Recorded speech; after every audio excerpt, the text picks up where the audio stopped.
একসময় এই রাস্তাটাকে মানুষ চিনত বেহাল আর পরিত্যক্ত নামে। দিনের পর দিন অবহেলায় পড়েছিল।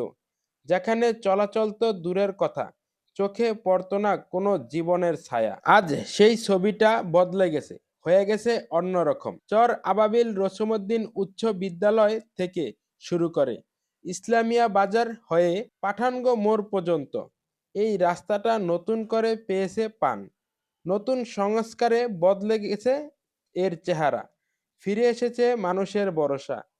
যে পথে একসময় নীরবতা ছিল, আজ সেখানে সকাল থেকে রাত পর্যন্ত মানুষের যাতায়াত। এই রাস্তা এখন শুধু যাতায়াতের রাস্তা না, এটা হয়ে উঠেছে যোগাযোগের সেতু। এটা আশার গল্প।